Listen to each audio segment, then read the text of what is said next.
Wales still staring at the architect's plans, but one of the great ivory towers of English rugby standing tall and proud is the Varsity Match, still one of the great showpieces of the season. And this year, for the 110th meeting, the Welsh contribution is substantial. 4 in each side. Some of them have been there before, for others it's new. It's a totally different experience.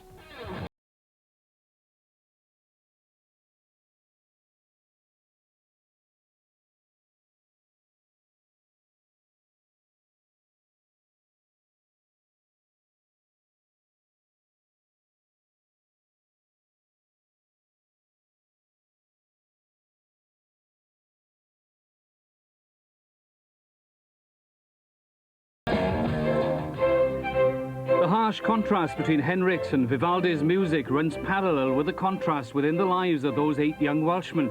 Henricks' brashness representing the reality of modern-day life and league-orientated rugby, Vivaldi's refinement reflecting the cloistered comfort and protection of varsity life. What then motivates these young men, some with more than passing international aspirations, to shun the selectorial limelight and immerse themselves in an almost twilight lifestyle steeped in centuries of tradition? It's a very unique occasion because it allows young players a stage which they couldn't get in a bread and butter of a Heineken League game, playing with experienced players alongside them. You know, they could get swallowed up in it. Here they have a chance to develop at their own pace and then play in a game which is very different from any other. They're very intelligent players and they want to contribute something to the game.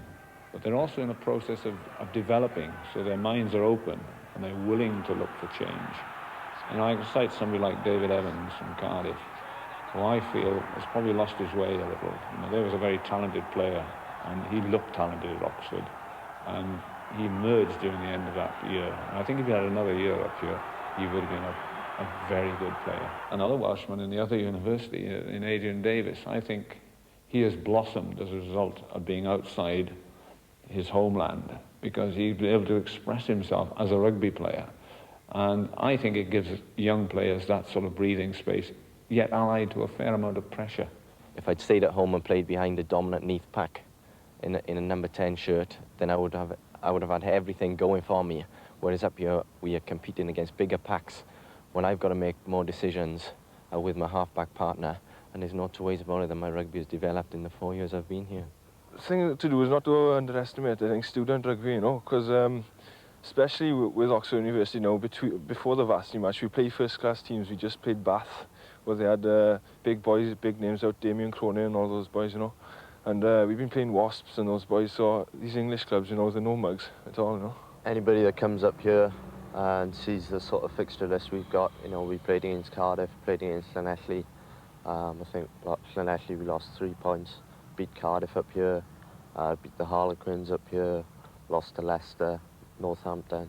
So it's a very hard fixture list. It is out of the limelight as far as Welsh rugby is concerned, but it's learning a different ball game up here, and it's very open and very fast rugby, particularly behind the scrum, and I think it's developed my game, you know, very much. So it's a good move for me. Every match is so important, building up to the Varsity Match, that it is as competitive as the leagues, really. People should be open-minded about it and just saying that we are really developing rather than playing Mickey Mouse rugby. We are developing and playing to what we are capable of doing. It's a process of integrating modern ideals whilst holding on to a most cherished structure. Father of Richard Pask, Alun, remembers well the esteem in which, in his day, varsity matches were held. For him, playing against both universities for Stanley and Steel Bodgers 15s was to be cast into the eye line of the international selectors. 10 yards to go, and he's going to get there on his own. Oh, what a try! The varsity game in my days was certainly an extra Welsh trial that the selectors always waited until after the varsity game, certainly to pick players for the final Welsh trial and obviously for the Welsh national side. Oh no, the varsity game was a very, very high-powered game. How do you then put things in perspective these days with Richard playing? How diminished are the standards, or how different are the standards then, if you like? Well, I think a few years ago the varsity game did lose a bit of its appeal, and I think that was shown in the crowds where they went down to sort of 30,000. But of course we're now back up to a sellout of 60,000. People's asking me for tickets now. That's such a big sellout. So it's now come back to the top, and a varsity game now, it's a very, very big, important fixture indeed. And to underline that, the preparation has become the most intense and varied ever. One wonders how the more stuffy, hyphenated stalwarts of the past would have come to terms with this visit to Lilleshall. Indeed, if it's not foam swimming or ballet, it's coming to terms with the innovative ideas of coaches drawn from the world's four corners. This year, both universities have made use of South Africans as well as their own coaches.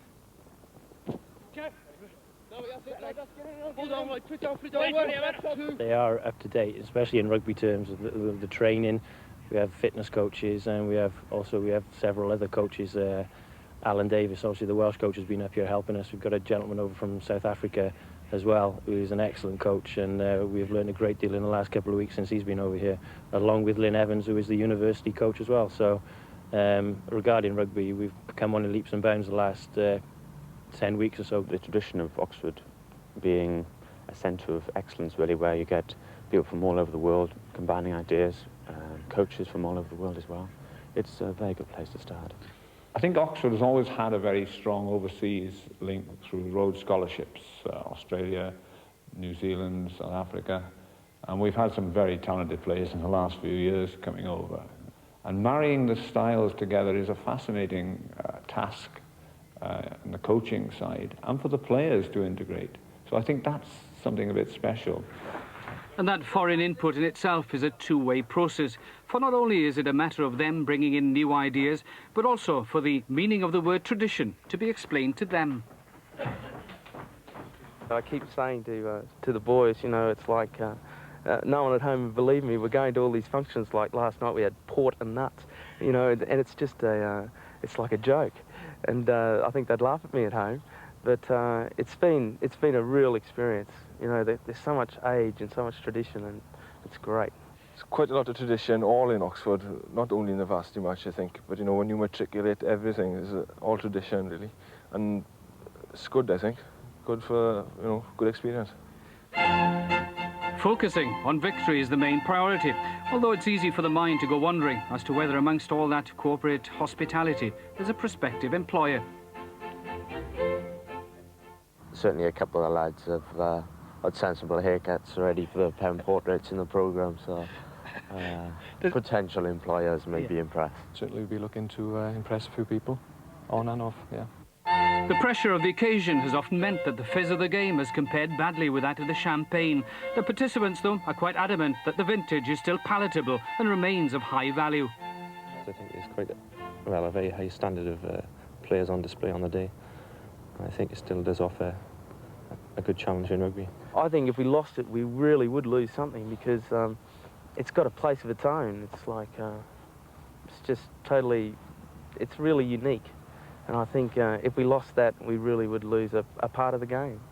The universities provide a breath of fresh air for the game at large. I think a lot of clubs want to play against Oxford and Cambridge because they feel there's a different style about the way they play. Oxford against Cambridge at Twickenham on Tuesday. It's a sellout, but don't worry, you can watch the entire occasion live on BBC Wales on 1 starting at 10 to 2. The kick-off is 2 o'clock.